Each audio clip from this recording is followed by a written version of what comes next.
તો ચાલો બાળકો, હવે આપણો નવો ટોપિક છે જૈવ વિવિધતાની જાળવણી. બરોબર? શું કામ આપણે જૈવ વિવિધતાની જાળવણી કરવી જોઈએ? આપણે એની વિશે વિચારવાનું છે. શું કામ જૈવ વિવિધતાની જાળવણી કરવી જોઈએ? 3 કારણોથી જૈવ વિવિધતાની જાળવણી કરવી જોઈએ. એક છે સંકીર્ણ ઉપયોગિતાવાદી કારણો, બીજા છે વ્યાપક ઉપયોગિતાવાદી કારણો અને ત્રીજા છે નૈતિક કારણો. બરોબર? આ 3 કારણોથી આપણે જૈવ વિવિધતાની જાળવણી કરવી પડે છે. સંકીર્ણ ઉપયોગિતાવાદી કારણો, વ્યાપક ઉપયોગિતાવાદી કારણો અને નૈતિક કારણો. બરોબર?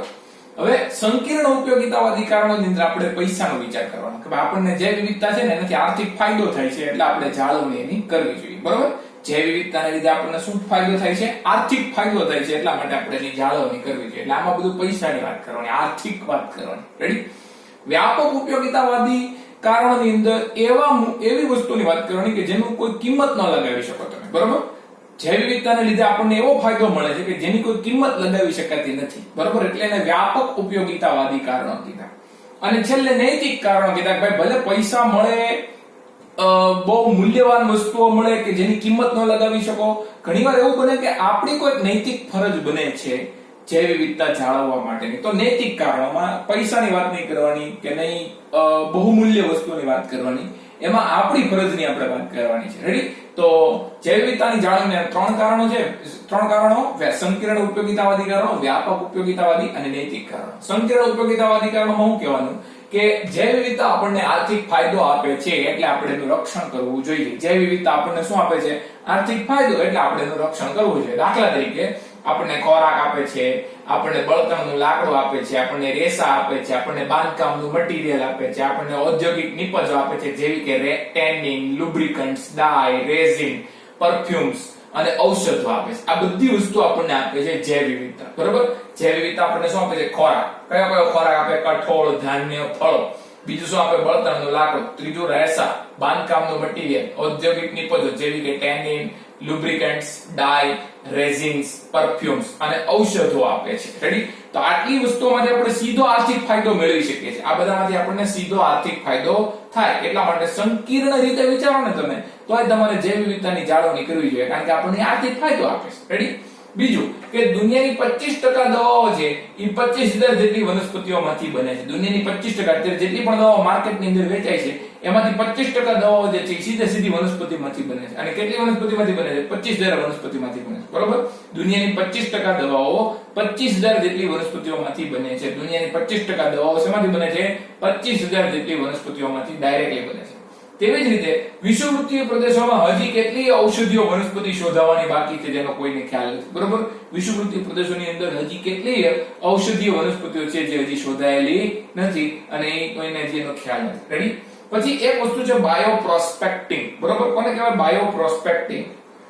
જૈવ વિવિધતાને આણ્વીય, જાતીય અને જનનિક સ્તર પર ખોજવી. જૈવ વિવિધતાને આણ્વીય, જાતીય અને જનનિક સ્તર પર ખોજવી.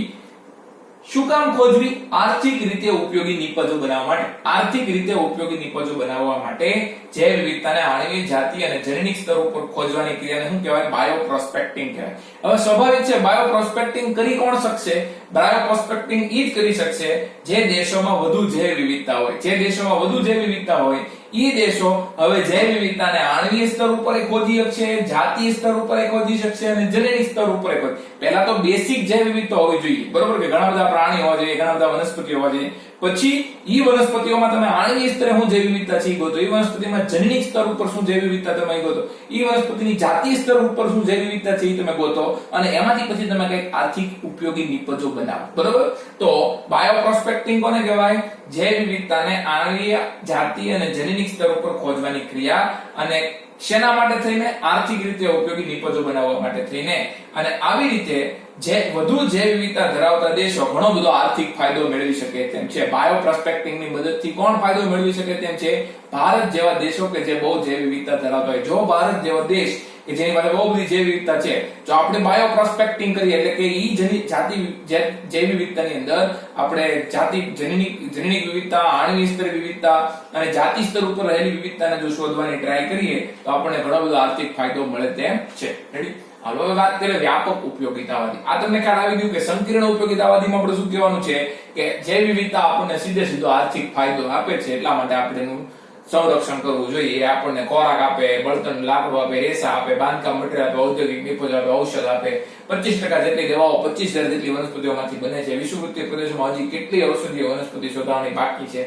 અને બાયોપ્રોસ્પેક્ટિંગ વડે આપણે જે દેશોમાં વધુ જૈવ વિવિધતા રહેલી છે એ દેશો વધુ આર્થિક ફાયદો મેળવી શકે તેમ છે. What is bioprospecting? તો કે જૈવ વિવિધતાને આણ્વીય, જાતીય અને જનનિક સ્તર પર ખોજવાની ક્રિયાને બાયોપ્રોસ્પેક્ટિંગ કહેવાય. અને આવું તમે શું કામ કરશો? તો કે આર્થિક રીતે ઉપયોગી નિપજો બનાવવા માટે. આ વ્યાપક ઉપયોગિતાવાદી કારણો.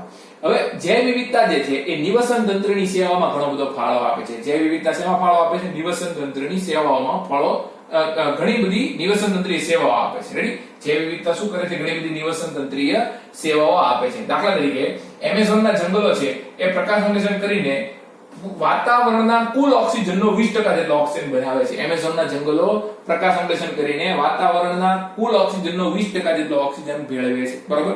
તો હવે આ ઓક્સિજનનું તમે કોઈ મૂલ્ય લગાવી શકો ખરા? કારણ કે એ ઓક્સિજન તો આપણને ફ્રીમાં મળે છે. હા, જો તમારે આ ઓક્સિજનની કિંમત જાણવી હોય કે એના કેટલા પૈસા થાય તો તમારે નજીકની કોઈ હોસ્પિટલમાં જવાનું અને હોસ્પિટલમાં જઈને કહેવાનું મને ઓક્સિજનનો સિલિન્ડરનો બાટલો આપો, તો એ તમને પૈસા સાથે કહે છે કે આ બાટલાના આટલા રૂપિયા થાય. બરોબર? પણ આપણને જે હવામાં ઓક્સિજન મળે છે એ કેવો છે? ફ્રી. એનું કોઈ મૂલ્ય લગાવી શકાય એવું નથી. બરોબર? તો એમેઝોનના જંગલો પ્રકાશ સંશ્લેષણ વડે 20% જેટલો ઓક્સિજન વાતાવરણમાં ભેળવે છે, જે કુલ વાતાવરણના 20% જેટલો છે. રેડી? પછી માખી છે, પક્ષી છે, ચામાચીડિયા છે, એ બધા પરાગનયન કરે છે. શું એ પરાગનયનની કિંમત તમે આંકી શકો ખરા? બરોબર? માનો કે આંબાના વૃક્ષ છે એની ઉપર ત્યારે કેરી આવે તો એ કેરીનું પરાગનયન કોઈક ને કોઈક સજીવે કર્યું છે. બરોબર? માનો કે એ સજીવો હોય જ નહીં તો આપણે બધાએ પરાગરજ લઈ જવી પડે ને. એક પુષ્પ ઉપરથી બીજા પુષ્પ ઉપર પરાગરજને લઈ જવી પડે ને પછી એમાંથી કેરીનું ફળ બને પછી આપણે એ પાડીએ તો એક પરાગરજને લઈ જવા માટે આપણે કેટલી બધી મહેનત કરવી પડશે. તો એ આપણને મફતમાં કરી દે છે. કોણ? માખી, પક્ષી અને ચામાચીડિયા. બરોબર? એ આપણને ફ્રીમાં પરાગનયન કરી દે છે. પછી એવી જ રીતે માનો કે કોઈ જાડા વૃક્ષોના જંગલ વચ્ચેથી તમે પસાર થતા હો, તમે માનો કે ફરવા ગયા કે અને અહીંયા બહુ જાડા વૃક્ષોના જંગલો છે ને એમાંથી તમે પસાર થતા હો અને તમને જે જંગલોને જોઈને આનંદ આવે એ આનંદનું કોઈ મૂલ્ય તમે ગણી શકો ખરા? એનું કોઈ પૈસામાં કિંમત આંકી શકાય નહીં. એવી જ રીતે વસંતની અંદર ખીલેલા પુષ્પો તમે જુઓ. બરોબર? વસંત ઋતુ હોય અને એની અંદર ખીલેલા પુષ્પો જુઓ અને એને તમને જે આનંદ થાય એ આનંદનું તમે આર્થિક મૂલ્ય કોઈ ગણી શકો ખરા? એની કોઈ કિંમત ન ગણી શકો. બરોબર? પણ છતાંય તમારા માટે બહુ મહત્વનું છે. એવી જ રીતે સવારે તમે ઉઠો અને બુલબુલના અવાજ દ્વારા તમે ઉઠ્યા હો. બરોબર? તો એ તમને ખૂબ આહલાદક આનંદ આપે. એની કોઈ કિંમત ગણી શકાય નહીં. બરોબર? તો આ બધા કારણો જે છે ને એ એવા છે કે જે મૂલ્યવાન છે. બરોબર? એની એ કિંમતી છે પણ એનો કોઈ કિંમત નહીં ગણી શકો તમે. બરોબર? એને આર્થિક રીતે તમે એની ગણતરી થઈ શકે નહીં કે વાતાવરણમાં ઓક્સિજન ભળવો, પછી પરાગનયનની કિંમત, પછી ઝાડા વૃક્ષોના વચ્ચેથી પસાર થતી વખતે જે આહલાદક આનંદ મળે એની કોઈ કિંમત ન ગણી શકાય. પછી વસંત ઋતુમાં જે ખીલેલા પુષ્પો હોય તમે જુઓ તો એની કોઈ કિંમત ન ગણી શકાય. એવી જ રીતે બુલબુલના અવાજ સાથે તમે ઉઠો એની પણ કોઈ આર્થિક કિંમત ગણી શકાય નહીં. આ બધું ફ્રીમાં આપણને મળે છે. એટલે છે વ્યાપક ઉપયોગિતાવાદી. બરોબર? વ્યાપક. આ સંકીર્ણ ઉપયોગિતાવાદી. એમાં તમારે પૈસાની વાત કરવાની. બરોબર? કે આર્થિક ફાયદો મળે છે એટલે આપણે જાળવણી કરવી જોઈએ. આમાં તમારે એમ કહેવાનું કે એવા વસ્તુઓ મળે છે કે જે મૂલ્યવાન છે. બરોબર? કે આની કિંમત ન ગણી શકાય એનું. બરોબર? તો એને તમારે વ્યાપક ઉપયોગિતાવાદીમાં વાત કરવાની. હવે નૈતિક કારણો. બરોબર? ત્રીજું કારણ છે નૈતિક કારણ, જૈવ વિવિધતાની જાળવણી. હવે તમારે શું કહેવાનું છે કે જે વનસ્પતિ, પ્રાણીઓ અને સૂક્ષ્મ જીવો સાથે આપણે આ ગ્રહ ઉપર જીવીએ છીએ એના પ્રત્યે આપણી કોઈક ફરજ બને છે. બરોબર? આપણો પાડોશી હોય તો એની પ્રત્યે આપણી કોઈક ફરજ બને. એવી જ રીતે આપણી યારે રહેલા વનસ્પતિ, પ્રાણીઓ, સૂક્ષ્મ જીવો એ બધા પ્રત્યે આપણી કંઈક ફરજ બને છે. રેડી? હવે તાત્વિક અને આધ્યાત્મિક રીતે પણ દરેક જાતિને પોતાનું મૂલ્ય હોય છે. તમે આધ્યાત્મિક રીતે જુઓ, ફિલોસોફિકલી તમે જુઓ. બરોબર? અને સ્પિરિચ્યુઅલી તમે જુઓ. બરોબર? તાત્વિક રીતે એટલે ફિલોસોફિકલી અને સ્પિરિચ્યુઅલી એટલે કે આધ્યાત્મિક રીતે. તો તાત્વિક રીતે અને આધ્યાત્મિક રીતે પણ દરેક જાતિને પોતાનું મૂલ્ય હોય છે. દરેક જાતિ પોતાનું એક આંતરિક મૂલ્ય ધરાવીને રહેલી હોય છે. બરોબર? ભલે આપણને કોઈ આર્થિક ફાયદો ન આપતો હોય, આપણને માનો કે કોઈ વનસ્પતિ છે ઈ કોઈ ફાયદો ન આપતો હોય આર્થિક, પણ તો એનું પોતાનું એક મૂલ્ય છે. કોઈ એક પ્રાણી છે ઈ આપણને કોઈ આર્થિક ફાયદો ન આપતો હોય તોય પણ એનું એક પ્રકારનું મૂલ્ય છે. બરોબર? તો તાત્વિક રીતે અને આધ્યાત્મિક રીતે પણ દરેક જાતિને પોતાનું મૂલ્ય હોય છે, ભલે તે આપણને કોઈ આર્થિક ફાયદો ન આપે. અને આપણી આગળની પેઢીને પણ જૈવ વિવિધતાનો વારસો આપવાની આપણી ફરજ છે. માનો કે આપણે આવનારી પેઢી છે એને પણ એના પ્રત્યે પણ આપણી કોઈ ફરજ છે કે ભાઈ એને આપણે આ જૈવ વિવિધતા છે એ જેમની તેમ સ્વરૂપે આપણે આવનારી પેઢીને આપવી જોઈએ, બરોબર. નહીતર જો જૈવ વિવિધતા હશે જ નહીં, બરોબર, તો એ લોકો જ આપણને ફરિયાદ કરશે કે અમારા પૂર્વજો છે એ લોકોએ બધી વસ્તુનો નાશ કરી નાખ્યો, અમારા માટે કઈ રહેવા દીધું નહીં, બરોબર. તો આપણી આવનારી પેઢીઓને પણ આપણે જૈવ વિવિધતાનો વારસો આપવો જોઈએ, એ આપણી ફરજ છે. રેડી. તો આ છે નૈતિક કારણો, આ છે વ્યાપક ઉપયોગિતાવાદી કારણો અને આ છે સંકીર્ણ ઉપયોગિતાવાદી કારણો. આ 3 કારણોને લીધે આપણે જૈવ વિવિધતાની જાળવણી કરવી જોઈએ. ઓકે, ચાલો નેક્સ્ટ ટોપિક જોઈએ.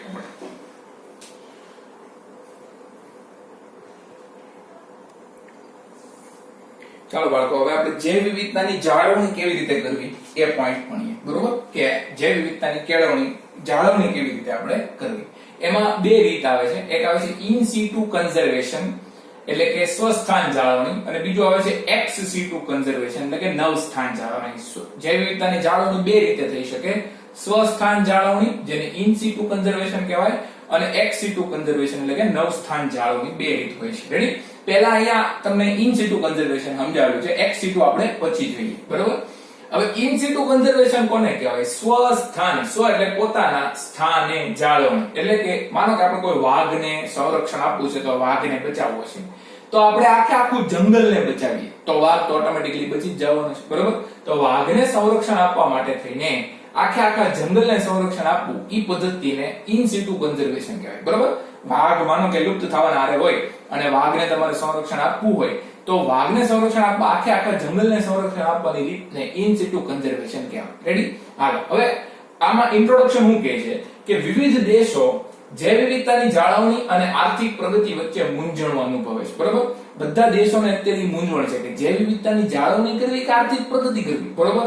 જો જૈવ વિવિધતાની જાળવણી કરવા જઈએ તો આર્થિક પ્રગતિ નથી થતી, અને આર્થિક પ્રગતિ કરવા જઈએ તો જૈવ વિવિધતાની જાળવણી નથી થતી. માનો કે તમે દેશનો વિકાસ કરો તો જૈવ વિવિધતાનો નાશ થવાનો જ, બરોબર. અને એવી જ રીતે જો જૈવ વિવિધતાનો જાળવણી કરવી હોય તો દેશને વિકાસને તમે પડતો મૂકી દો. એટલે 2 વસ્તુ છે કે દેશનો વિકાસ કરવો કે જૈવ વિવિધતાની જાળવણી કરવી. આ 2 વચ્ચે બધા દેશો અત્યારે શું અનુભવે છે? મૂંઝવણ અનુભવી રહ્યા છે. રેડી. અને બીજું કે આટલી બધી જૈવ વિવિધતાને જાળવવા માટે થઈને સ્ત્રોતો પણ પાછા મર્યાદિત છે. માનો કે આપણે નક્કી કરીએ કે દરેક સજીવને આપણે સુરક્ષિત રાખવો છે, કોઈ સજીવને આપણે દુનિયામાંથી લુપ્ત નથી થવા દેવું, બરોબર.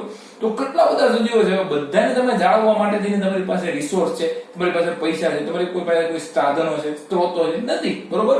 તો એક તો આર્થિક પ્રગતિ અને જૈવ વિવિધતાની જાળવણી એ 2 ઊંધી વાત છે. બે ભેગું થઈ શકે નહીં. કાં તો વિકાસ થઈ શકે અને કાં તો જાળવણી થઈ શકે, બરોબર. અને બીજું, બધા સજીવોને જાળવવો એ પણ શક્ય નથી, કારણ કે એટલા બધા આપણી પાસે સ્ત્રોતો પણ નથી. રેડી. તો આ પ્રોબ્લેમ છે. રેડી. જૈવ વિવિધતાની જાળવણીનો પ્રોબ્લેમ શું છે? પ્રોબ્લેમ એ છે કે તમે જાળવણી કરવા જાવ તો વિકાસ ન થાય, વિકાસ કરવા જાવ તો જાળવણી ન થાય. અને બીજો પ્રોબ્લેમ શું છે કે જે સજીવો જ એટલા બધા છે કે બધાની જાળવણી શક્ય નથી, કારણ કે આપણી પાસે સ્ત્રોતો મર્યાદિત છે. રેડી. તો શું કરવું જોઈએ? તો વિશ્વના સંરક્ષણવિદો હોય ને, વિશ્વની અંદર જે સંરક્ષણવિદો હોય એમને એક આઈડિયા આપ્યો. શું આઈડિયા આપ્યો? જૈવ વિવિધતા હોટસ્પોટનો સુઝાવ આપ્યો, બરોબર. વિશ્વના સંરક્ષણવિદોએ જૈવ વિવિધતા હોટસ્પોટનો સુઝાવ આપ્યો, બરોબર. માનો કે કોઈ પરીક્ષામાં તમે પાસ થાવ એમ ન હો તો તમને બધા શું સલાહ આપશે કે ભાઈ આઈએમપી છે એની ઉપર ફોકસ કરો. આ એની જેવું છે કે ભાઈ વિશ્વના સંરક્ષણવિદોએ જૈવ વિવિધતા હોટસ્પોટનો સુઝાવ આપ્યો, બરોબર. જ્યાં બહુ જાતિ પ્રચુરતા જોવા મળે છે અને ઊંચી સ્થાનિકતા જોવા મળે છે. ઊંચી જાતિ પ્રચુરતા જોવા મળે અને ઊંચી સ્થાનિકતા જોવા મળે. કારણ કે દરેક સજીવને તો તમે સાચું એકવાના નથી, તો તમે એવું ટ્રાય કરો કે એવા વિસ્તારની તમે ઓળખ કરી લો જ્યાં બહુ જાતિ વિવિધતા હોય ને જ્યાં બહુ સ્થાનિકતા હોય, બરોબર. દરેક સજીવ જે વિશ્વના દરેક ખૂણામાં રહેલો એની જાળવણી શક્ય છે એની, કારણ કે એટલા બધા આપણી પાસે સ્ત્રોતો નથી. તો વિશ્વના સંરક્ષણવિદોએ શું કર્યું? વિશ્વના સંરક્ષણવિદોએ એમ કીધું કે ભાઈ એવા વિસ્તારોની ઓળખ કરો કે જ્યાં જૈવ વિવિધતા બહુ છે, બરાબર. એટલે એમણે જૈવ વિવિધતા હોટસ્પોટનો સુઝાવ આપ્યો જ્યાં બહુ ઊંચી જાતિ પ્રચુરતા જોવા મળે છે અને ઊંચી સ્થાનિકતા એટલે કે એન્ડેમિઝમ જોવા મળે છે. માનો કે કોઈ એક વનસ્પતિ છે એ એક જ વિસ્તારમાં ઉગતી હોય, માનો કે કોઈ વનસ્પતિ ભાવનગરમાં જ ઉગતી હોય અને બીજે ક્યાંય વિશ્વમાં ન ઉગે, તો એ ભાવનગરની એન્ડેમિક જાતિ છે, એમ કે ભાવનગરની સ્થાનિક જાતિ છે, એમ કે વિશ્વમાં બીજે ક્યાંય જોવા મળતી નથી. એટલે જૈવ વિવિધતા હોટસ્પોટ એવા વિસ્તારો છે કે જ્યાં ઊંચી જાતિ પ્રચુરતા જોવા મળે છે અને ઊંચી સ્થાનિકતા એટલે કે ઊંચા લેવલનું એન્ડેમિઝમ જોવા મળતું, બરોબર. હવે સંરક્ષણવિદોએ એવા કેટલા વિસ્તારની ઓળખ કરી? શરૂઆતમાં 25 જૈવ વિવિધતા હોટસ્પોટની ઓળખ કરવામાં આવી અને પાછળથી 9 જૈવ વિવિધતા હોટસ્પોટની ઓળખ કરવામાં આવી અને પછી કુલ 34 જૈવ વિવિધતા હોટસ્પોટ થઈ ગયા. બરોબર, અત્યારે કુલ કેટલા જૈવ વિવિધતા હોટસ્પોટ છે? 34 જૈવ વિવિધતા હોટસ્પોટ છે. જૈવ વિવિધતા હોટસ્પોટ એટલે એવા વિસ્તાર કે જ્યાં ઊંચી જાતિ વિવિધતા હોય અને ઊંચી સ્થાનિકતા હોય. અને ઈ કોની અંદર આવશે? ઇન સિટુ કન્ઝર્વેશન ની અંદર આવે. જૈવ વિવિધતા હોટસ્પોટ કોની અંદર આવશે? ઇન સિટુ કન્ઝર્વેશન એટલે સ્વસ્થાન જાળવણીની અંદર આવશે. બરોબર, ભારતમાં કેટલા આવા જૈવ વિવિધતા હોટસ્પોટ છે? ભારતમાં 3 જૈવ વિવિધતા હોટસ્પોટ છે. ક્યાં ક્યાં? પશ્ચિમ ઘાટ ને શ્રીલંકા, ભેગું બોલવાનું. બરોબર, પશ્ચિમ ઘાટ ને શ્રીલંકા ભેગું બોલવાનું.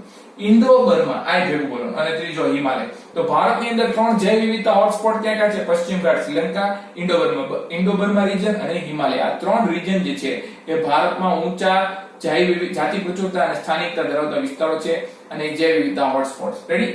હવે આ જૈવ વિવિધતા હોટસ્પોટની ખાસિયત શું છે? જૈવ વિવિધતા હોટસ્પોટની ખાસિયત છે કે પૃથ્વીના કુલ સપાટી વિસ્તારના ફક્ત 2% એની પાસે રહે. બરોબર, જૈવ વિવિધતા હોટસ્પોટ એ પૃથ્વીના કુલ સપાટી વિસ્તારના કેટલી ભૂમિ ધરાવે છે? ખાલી 2% જેટલી ભૂમિ ધરાવે છે. પણ જો તેની જાળવણી કરી લેવામાં આવે તો જાતિ વિવિધતાના નાશનો દર 30% જેટલો ઘટાડી દે છે. ઘણીવાર આપણે આઈએમપી કહેતા હોય ને પેપરની અંદર કે ભાઈ આઈએમપી હોય ને એ આટલું કરી લો તો 60 માર્ક જેટલું કવર થઈ જાય. એવી જ રીતે આ જૈવ વિવિધતા હોટસ્પોટ જે છે ફક્ત પૃથ્વીના સપાટી વિસ્તારના 2% જેટલો વિસ્તાર ધરાવે છે. પણ જો તેની જાળવણી કરી લેવામાં આવે તો જૈવ વિવિધતાના નાશનો દર તમે 30% જેટલો ઘટાડી શકો એમ છો. બરોબર, જૈવ વિવિધતા હોટસ્પોટ ભલે પૃથ્વીના કુલ સપાટી ક્ષેત્રફળના 2% જેટલા છે પણ એની પાસે ઊંચી જાતિ વિવિધતા હોવાને લીધે જો તેનું સંરક્ષણ કરી લેવામાં આવે તો જૈવ વિવિધતાના નાશનો દર કેટલો ઘટાડી શકીએ એમ છીએ? 30% જેટલો ઘટાડી શકીએ એમ છીએ. એટલા માટે સંરક્ષણવિદોએ આની સલાહ આપી. બરોબર, કે દરેક સજીવને તો તમે સાચવી શકો એમ છો નહીં, તો તમે એક કામ કરો કે એવા ખાસ વિસ્તારો છે એની ઉપર ધ્યાન દો ને તોય તે તમે જૈવ વિવિધતાના નાશનો દર જે છે એ ખૂબ ઘટાડી શકો એમ છો. આર્થિક પ્રગતિ હારે કરી શકો એમ છો. બરોબર, હવે ભારતમાં ઊંચી જાતિ વિવિધતા વાળા ક્ષેત્રોને કાયદાકીય સંરક્ષણ આપવામાં આવ્યું. બરોબર, ભારતની અંદર આપણે ટ્રાય કરી કે જ્યાં બહુ જાતિ વિવિધતા છે એ ક્ષેત્રોને આપણે કાયદાકીય સંરક્ષણ આપી દીધું. દાખલા તરીકે 14 આપણે આરક્ષિત જીવાવરણ બનાવ્યા એટલે કે બાયોસ્ફિયર રિઝર્વ બનાવ્યા. આપણે 90 રાષ્ટ્રીય ઉદ્યાનો બનાવ્યા એટલે નેશનલ પાર્ક બનાવ્યા અને 448 આપણે અભયારણ્યો બનાવ્યા એટલે કે વાઇલ્ડ લાઇફ સેન્ચ્યુરી બનાવ્યા. બરોબર, આ ભારતની અંદર આ કાયદાકીય રીતે સંરક્ષિત વિસ્તારો છે. બરોબર, આ બધા શું છે? કાયદાકીય રીતે સંરક્ષિત વિસ્તારો. 14 આપણે શું બનાવ્યા? આરક્ષિત જીવાવરણ, 90 રાષ્ટ્રીય ઉદ્યાન બનાવ્યા અને 448 અભયારણ્યો બનાવ્યા. આ બધા કોના એક્ઝામ્પલ છે? સ્વસ્થાન જાળવણીના એક્ઝામ્પલ. બરોબર, આમાં અંદર જે સજીવો હોય એની આપણે જાળવણી કરી ત્યાં એના ઘરની અંદર. માનો કે સિંહ, ગીરનો સિંહ છે એને ગીરની અંદર જ આપણે જાળવી રાખીએ તો એને સ્વસ્થાન જાળવણી કરી કહેવાય. બરોબર, ગીરને આપણે એક અભયારણ્ય બનાવી દીધું. હવે રેડી? તો 14 આરક્ષિત જીવાવરણ, 90 રાષ્ટ્રીય ઉદ્યાન બનાવી દીધા અને 448 આપણે શું બનાવ્યા છે? અભયારણ્ય. રેડી? હવે એની સિવાય આ તો ભારતમાં આપણે કાયદો લાગુ પાડ્યો કે ભાઈ આ વિસ્તારની અંદર કોઈ સજીવોને મારવાના નહીં. બરોબર, જૈવ વિવિધતાનો નાશ નહીં કરવાનો કાયદો લાગુ પાડી દીધો આપણે. રેડી?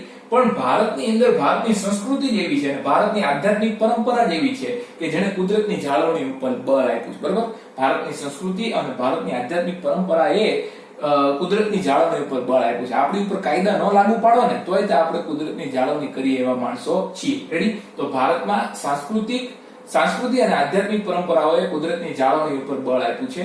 ઘણા ક્ષેત્રોમાં જંગલના રસ્તાઓને ગામથી અલગ રાખ્યા. આપણે ગામડું હોય એ જંગલ કરતા દૂર રાખ્યો હોય આપણે. બરોબર, જંગલનો રસ્તો આપણે અલગ રાખ્યો હોય અને ગામડાનો રસ્તો આપણે અલગ રાખ્યો. આપણી ગામડાની સંસ્કૃતિ એવી હતી. બરોબર, ઘણા ક્ષેત્રોમાં જંગલના રસ્તાઓ ગામથી અલગ રાખવામાં આવ્યા હતા અને જંગલની અંદર વૃક્ષો અને વન્યજીવોને આપણે સંરક્ષણ આપ્યું, આપણે એની પૂજા કરતા. બરોબર, જંગલોને આપણે પૂજા કરતા, એના વૃક્ષોને આપણે પૂજા કરતા, એવી આપણી સંસ્કૃતિ હતી. અને આવા પૂજા કરવા વાળા વિસ્તારો જેને આપણે પૂજા કરી હોય, બરોબર, કે જે અલગ રાખ્યા હોય એને આપણે સેક્રેડ ગ્રુવ્સ કહીએ છીએ. શું કહીએ છીએ? Sacred grooves. રેડી?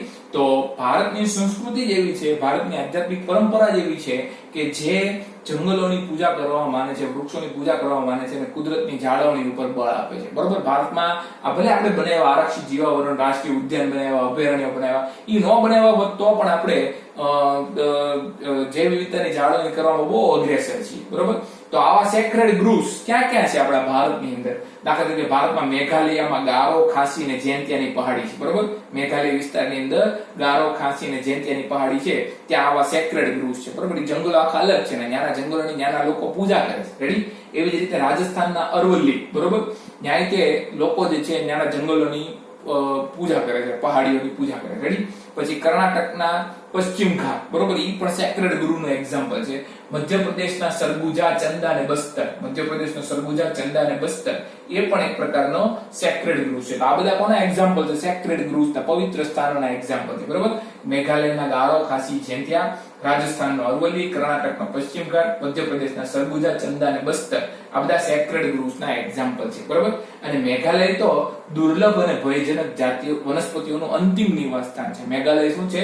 દુર્લભ અને ભયજનક વનસ્પતિઓનું અંતિમ નિવાસસ્થાન છે. હવે જો મેઘાલયમાંથી વનસ્પતિઓ ગઈ તો આખી દુનિયામાંથી ગઈ એમ સમજી લેવાનું, કારણ કે ત્યાં જ છે, બીજે ક્યાંય જોવા મળતી નથી. બરોબર. તો મેઘાલય એ દુર્લભ અને ભયજનક વનસ્પતિઓનું અંતિમ નિવાસસ્થાન છે. રેડી. તો આ બધું સ્વસ્થાન જાળવણીની અંદર આવે છે. આ બધું કોની અંદર આવે છે?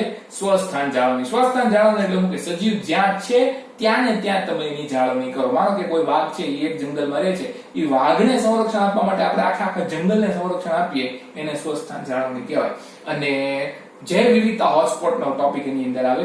હું કામ આ ટોપિક આવ્યો? કારણ કે બધા પરિસ્થિતિવિદો, સંરક્ષણવિદો છે, એને એમ કીધું કે ભાઈ તમે બધી જગ્યાએ જો પહોંચી ન શકતા હો, બધા સજીવોની જાળવણી ન કરી શકતા હો અને તમારે આર્થિક વિકાસ કરવો હોય તો તમે એક કામ કરો કે ઊંચી જાતિ વિવિધતા અને સ્થાનિકતા ધરાવતા જૈવ વિવિધતા હોટસ્પોટને ઓળખી લો. જો તમે એની જાળવણી કરી લેશો ને તો એ ભલે પૃથ્વીના 2% જેટલું ક્ષેત્રફળ ધરાવે છે, સપાટી ભૂમિ વિસ્તાર ધરાવે છે, પણ તેમ છતાં એ જૈવ વિવિધતાના નાશનો દર 30% જેટલો ઘટાડી દે છે. બરોબર. શરૂઆતમાં એમણે 25 જૈવ વિવિધતા હોટસ્પોટને ઓળખ્યા, પછી 9 ને ઓળખ્યા, ટોટલ 34 કરી નાખ્યા. ભારતની અંદર 3 જૈવ વિવિધતા હોટસ્પોટ છે: મેચેમ ઘાટ, શ્રીલંકા, ઇન્ડો બર્મા અને મેઘાલય. રેડી. અને પછી ભારતમાં આપણે કાયદાકીય સંરક્ષણ આપ્યું. બરોબર. ભારતમાં ઊંચી જાતિ વિવિધતા ધરાવતા ક્ષેત્રોને આપણે કાયદાકીય સંરક્ષણ આપ્યું. આપણે આરક્ષિત જીવાવરણ બનાવ્યા 14 જેટલા, રાષ્ટ્રીય ઉદ્યાન બનાવ્યા 90 જેટલા, અને અભયારણ્ય બનાવ્યા 448 જેવા. અને જો આ બધું ન કર્યું હોત તો ભારતની સંસ્કૃતિ અને આધ્યાત્મિક પરંપરા એવી હતી કે જ્યાં આપણે જંગલોની પૂજા કરતા હતા. આવા જંગલોને આપણે સેક્રેડ ગ્રુવ્સ કહીએ છીએ, અને સેક્રેડ ગ્રુવ્સના આપણે એક્ઝામ્પલ આપેલા છે. રેડી. તો આ સ્વસ્થાન જાળવણીનો ટોપિક અહીંયા પૂરો થાય. એની પછી નવસ્થાન જાળવણી આવી આપણે જોઈ લઈએ.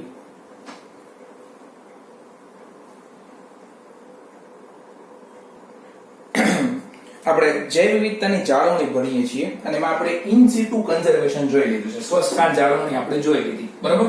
હવે આપણે નવસ્થાન જાળવણી જોઈએ છીએ, જેને એક્સ સિટુ કન્ઝર્વેશન કહેવાય છે. નવસ્થાન જાળવણી. રેડી. તો કોઈ ભયજનક પ્રાણી અથવા વનસ્પતિ હોય જેને જાળવણી કરવા માટે તેને તત્કાલ પગલાંની જરૂર હોય તો નવસ્થાન જાળવણીની જરૂર પડે છે. બરોબર. ભયજનક પ્રાણી કે વનસ્પતિ જેની જાળવણી કરવા માટે તત્કાલ પગલાંની જરૂર હોય તેવા સજીવની જાળવણી કરવા માટે થઈને નવસ્થાન જાળવણી વપરાય છે. બરોબર. જો સ્વસ્થાન જાળવણી છે ને એવા સજીવ માટે વપરાય કે જે ભયજનક ન હોય. સ્વસ્થાન જાળવણી એવા સજીવોને જાળવવા માટે વપરાય કે જે ભયજનક ન હોય. પણ જો કોઈ ભયજનક જાતિ હોય કે જે લુપ્ત થવાના આરે છે તો એવા સજીવોની જાળવણી માટે થઈને કે જેને તત્કાલ પગલાંની જરૂર છે તેના માટે થઈને આપણે નવસ્થાન જાળવણીનો ઉપયોગ કરીએ. બરોબર. હવે કરવાનું શું હોય આની અંદર કે એ સજીવને એના કુદરતી વસવાટમાંથી લઈ લેવાનો. માનો કે ગીરમાં સિંહ છે, એ ભયજનક જાતિ હવે થઈ ગઈ છે, લુપ્ત થઈ જવાના આરે છે, તો એ ગીરના સિંહને ત્યાંથી કાઢી લેવામાં આવે. બરોબર. એના કુદરતી વસવાટમાંથી લઈ લેવામાં આવે અને પછી તેને ખાસ વ્યવસ્થાઓમાં સંરક્ષિત કરવામાં આવે કે ત્યાંથી એને લઈને પછી કોઈ પ્રાણી સંગ્રહાલયમાં લઈ જવામાં આવે, કોઈ ઝૂમાં લઈ જવામાં આવે. બરોબર. વનસ્પતિ હોય તો એને નેક્સ્ટ ઓલામાં લઈ જવામાં, બોટનિકલ ગાર્ડન ની અંદર. બરોબર. પ્રાણી હોય તો એને ઝૂમાં લઈ જશો તમે. બરોબર. ઝૂઓલોજીકલ પાર્ક ની અંદર. વનસ્પતિ હોય તો તમે બોટનિકલ ગાર્ડનમાં લઈ જશો, પણ એના કુદરતી નિવાસમાંથી તમારે કાઢી લેવાનું રહેશે. શું કામ? કારણ કે કુદરતી નિવાસસ્થાનની અંદર હવે ભયજનક સ્થિતિની અંદર પહોંચી ગયો છે અને તત્કાલ એની જાળવણી કરવાની જરૂર છે. બરોબર. તો તેમને તેના કુદરતી વસવાટમાંથી લઈ લઈને ખાસ વ્યવસ્થાઓમાં સંરક્ષિત કરવામાં આવે છે અને પછી એની કાળજી લેવામાં આવે છે. બરોબર. ત્યાંથી માનો કે ગીરનો સિંહ જે છે અહીંયા બહુ ભયજનક સ્થિતિમાં હોય તો ત્યાંથી કાઢી લેવાનો અને પછી એને ઉત્તર પ્રદેશ કે મધ્યપ્રદેશ કે બીજા મોકલી દેવાનો અને ત્યાં પાર્કની અંદર, ઝૂઓલોજીકલ પાર્કની અંદર રાખવાનો. માનો કે કોઈ વનસ્પતિ છે, ગીરની કેસર કેરી છે, એ ભયજનક સ્થિતિમાં આવી ગઈ તો એને ત્યાંથી કાઢીને એને આપણે પશ્ચિમ બંગાળમાં મોકલી દઈએ અને ત્યાં બોટનિકલ ગાર્ડનની અંદર આપણે એની જાળવણી કરીએ. રેડી. તો આવી રીતે નવસ્થાન જાળવણીમાં કોણ કોણ આપણે બનાવ્યા છે? નવસ્થાન જાળવણીની અંદર આપણે ઝૂઓલોજીકલ પાર્ક બનાવ્યા છે, બોટનિકલ ગાર્ડન્સ બનાવ્યા છે, વાઇલ્ડ લાઇફ સફારી પાર્ક બનાવ્યા છે. રેડી.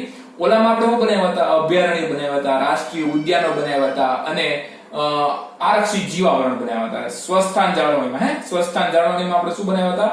આરક્ષિત જીવાવરણો, રાષ્ટ્રીય ઉદ્યાનો અને અભયારણ્ય આપણે બનાવ્યા હતા. બીજું આપણે હોટસ્પોટની ઓળખ આપણે એમાં કરતા હતા અને સેક્રેડ ગ્રુવ્સની આપણે ઓળખ કરતા હતા. અહીંયા આપણે કોની ઓળખ કરીએ છીએ? અહીંયા આપણે ઝૂઓલોજીકલ પાર્ક બનાવીએ છીએ, આપણે બોટનિકલ ગાર્ડન બનાવીએ છીએ અને વાઇલ્ડ લાઇફ સફારી પાર્ક બનાવીએ છીએ. રેડી? આમાં આપણે સજીવને રાખીએ. માનો કે ઝૂઓલોજીકલ પાર્ક હોય તેમાં પ્રાણીને રાખીએ, બોટનિકલ ગાર્ડન હોય તેની અંદર વનસ્પતિને રાખીએ, વાઇલ્ડ લાઇફ સફારી પાર્ક હોય તેની અંદર પ્રાણીને રાખીએ. બરોબર? તો આમ જીવતા સજીવની આપણે એની અંદર જાળવણી કરીએ છીએ. આમાં શું કરીએ છીએ? આપણે જીવતા સજીવની જાળવણી કરીએ છીએ. પણ હવે આ નવસ્થાન જાળવણી છે ને એ હવે થોડી આધુનિક થઈ ગઈ છે. નવસ્થાન જાળવણી હવે કેવી થઈ ગઈ છે? થોડી આધુનિક, થોડીક લેટેસ્ટ થઈ ગઈ. બરોબર? આજના સમયમાં નવસ્થાન જાળવણી આધુનિક બની ગઈ. આ નવસ્થાન જાળવણીની પદ્ધતિ છે પણ જૂનવાણી મેથડ છે. બરોબર? આ નવસ્થાન જાળવણીની જૂનવાણી પદ્ધતિ છે. નવસ્થાન જાળવણીમાં હવે લેટેસ્ટ શું કરવામાં આવે છે તો કે આજના સમયમાં નવસ્થાન જાળવણી આધુનિક બની ગઈ છે. હવે પ્રાણીઓને ન લઈ જાઓ તમે, માનો કે તો પ્રાણીઓના જન્યુઓને લઈ જવામાં આવે છે. પ્રાણીને નહીં, માનો કે ગીરના સિંહને નહીં લઈ જવાનું પણ એના જન્યુઓને લઈ જવાનું. બરોબર? તો પ્રાણીઓ અથવા વનસ્પતિઓના જન્યુઓને લઈ જઈને ક્રાયો પ્રિઝર્વેશન વડે લાંબા સમય સુધી જીવિત રાખી શકાય છે. સજીવના જન્યુ લઈ લેવાના, વનસ્પતિ કે પ્રાણીના જન્યુ લઈ લેવાના અને પછી ક્રાયો પ્રિઝર્વેશન એટલે કે શીત સંગ્રહ એટલે કે તમારે ઠંડા અને લિક્વિડ નાઇટ્રોજન ની અંદર રાખવામાં આવે ઘણા બધા લાંબા સમય સુધી. બરોબર? તો જન્યુઓને ક્રાયો પ્રિઝર્વેશનમાં લાંબા સમય સુધી રાખવામાં આવે છે, જીવિત રાખી શકાય છે અને પછી જરૂર પડે ત્યારે એ જન્યુઓને કાઢીને પછી એનું ઇન વિટ્રો ફલન કરાવી શકાય. એ નર જન્યુને માદા જન્યુ લેવાનું અને પછી તમે ઇન વિટ્રો ફલન કરાવી શકો છો સજીવના શરીરની બહાર. બરોબર? ઇન વિટ્રો ફલન કરાવી શકાય, સજીવના શરીરની બહાર ફલન કરાવી શકાય છે અને પછી એમાંથી યુગ્મનદ બને, યુગ્મનદમાંથી પેશી સંવર્ધન કરીને પાછો આખો નવો છોડ બનાવી શકાય અથવા નવો પ્રાણી બનાવી શકાય. આવી બધી પદ્ધતિઓ હવે આપણી પાસે છે. એટલે જૂનવાણી મેથડ આપણે શું કરતા હતા કે ભાઈ ભયજનક વનસ્પતિ કે ભયજનક પ્રાણી હોય ને એના મૂળ નિવાસસ્થાનમાંથી લઈને કોઈ નવા નિવાસસ્થાનમાં લઈ જાય અને ખાસ વ્યવસ્થાઓમાં રાખીએ અને એને ત્યાં કાળજી આપીએ અને સાચવણી કરતા હતા. બરોબર? પણ હવે આ નવસ્થાન જાળવણી થોડીક આધુનિક થઈ ગઈ છે એટલે એમાં પ્રાણી કે વનસ્પતિને લઈ જવાની જરૂર નથી. આપણે એના જન્યુને લઈ લઈએ છીએ, પછી એને ક્રાયો પ્રિઝર્વેશનમાં નાખી દઈએ છીએ એટલે શીત સંગ્રહમાં નાખી દઈએ. પછી જરૂર પડે ત્યારે એ જન્યુને પાછા લઈએ, જન્યુઓને લઈને પાછું યુગ્મનદ બનાવીએ, ફલન ઇન વિટ્રો ફલન કરાવીએ, ઇન વિટ્રો ફલન કરાવીને એમાંથી યુગ્મનદ બને. એ યુગ્મનદમાંથી પેશી સંવર્ધન વડે આપણે પાછો નવો સજીવ બનાવી શકીએ. રેડી? હા. અને આર્થિક રીતે ઉપયોગી પાકોના જુદા જુદા જનીનો વાળા બીજ એ બીજ નીતિમાં રાખવામાં આવે છે. બરોબર? એક આવે જનીન નીતિ, એક આવે બીજ નીતિ. બરોબર? જનીનોને રાખવા માટેની નીતિ અને જનીન નીતિ તમે કહેશો. અને કોઈ વનસ્પતિ બહુ આર્થિક રીતે ઉપયોગી હોય તો એના બીજને સાચવવાની રીતને બીજ નીતિ કહેવાય. પરાગરજને સાચવવાની પોલન બેંક કહેવાય. બરોબર? પોલન બેંક એ નવસ્થાન જાળવણી છે. બરોબર? પોલન બેંક આવે બીજા ચેપ્ટરની અંદર, એ પણ નવસ્થાન જાળવણી. બીજ નીતિ નવસ્થાન જાળવણી, જનીન નીતિ નવસ્થાન જાળવણી, ઝૂઓલોજીકલ park, botanical garden, wild life safari park આ બધા નવસ્થાન જાળવણીના એક્ઝામ્પલ છે. રેડી? તો આ બધું નવસ્થાન જાળવણીની અંદર આવી ગયું. આ નવસ્થાન જાળવણીની વાત પૂરી થઈ ગઈ. ટૂંકમાં જે સજીવ ભયજનક સ્થિતિમાં છે તો એને ત્યાંથી લઈ જઈને કોઈ બીજા સ્થાન ઉપર સાચવો તમે. બરોબર? એને કાળજી આપો. બરોબર? એને નવસ્થાન જાળવણી કહેવાય. અને જો સજીવને ન લઈ જવો હોય તો તમે એના જન્યુઓને લઈ જાઓ, એને ક્રાયો પ્રિઝર્વેશનમાં રાખો, જરૂર પડે ત્યારે જન્યુઓનું ઇન વિટ્રો ફલન કરાવો, એમાંથી યુગ્મનદ બને, પેશી સંવર્ધન વડે આખો નવો સજીવ બનાવી દો પાછો. રેડી? તો આવું પણ શક્ય છે. બીજ નીતિ, જનીન નીતિ અને પોલન બેંક્સ એ બધું પણ નવસ્થાન જાળવણીમાં આવશે. રેડી? હાલો, હવે આ છેલ્લો પેરેગ્રાફ જે આપ્યો છે ટેક્સ્ટ ની અંદર એ વિશ્વના દેશોએ જૈવ વિવિધતાની જાળવણી માટે શું પગલાં લીધા એના માટેનો રસ્તો છે. બરોબર? છેલ્લો પેરેગ્રાફ છે આ. વિશ્વના દેશોએ જૈવ વિવિધતાની જાળવણી માટે શું કર્યું? બરોબર? તો જૈવ વિવિધતા જે છે એ કોઈ સીમાને ઓળખતી નથી, કોઈ દેશની સીમાને ન ઓળખે. માનો કે કોઈ વાઘ સિંહ જે છે એને એમ ન ખબર પડે કે ઇન્ડિયા પાકિસ્તાન. બરોબર? તો જૈવ વિવિધતા એ કોઈ દેશની સીમાઓને ઓળખતી નથી. આથી જૈવ વિવિધતાની જાળવણી એ બધા દેશોની સરખી જવાબદારી છે. બરોબર? આપણી એટલી જ જવાબદારી છે જેટલી અમેરિકાની છે અને એટલી જ જવાબદારી ઓસ્ટ્રેલિયાની છે. એટલે બધા દેશોની સરખી જવાબદારી છે. જૈવ વિવિધતાની જાળવણી એ બધા દેશોની સરખી જવાબદારી છે. અને એટલા માટે થઈને 1992 માં રિયો ડી જેનેરો જે બ્રાઝિલની અંદર આવ્યું. બરોબર? 1992 ની અંદર રિયો ડી જેનેરો શહેર જે બ્રાઝિલની અંદર આવેલું છે એમાં અર્થ સમિટ મળી હતી. બરોબર? કઈ સમિટ મળી હતી? અર્થ સમિટ. અને આ અર્થ સમિટનું બીજું નામ શું છે અથવા એને શું કહેવાય? The historic convention on biological diversity. બરોબર? અર્થ સમિટ એટલે કે the historic convention on biological diversity 1992 માં રિયો ડી જેનેરોમાં બ્રાઝિલમાં મળી હતી. અને બધા દેશોએ એમાં ભેગા મળી મીટિંગ કરી. બરોબર? ખાઈ પીને જૂટા પડ્યા પણ પહેલા મીટિંગ કરી અને મીટિંગ કરીને એમાં શું નક્કી કર્યું એમણે?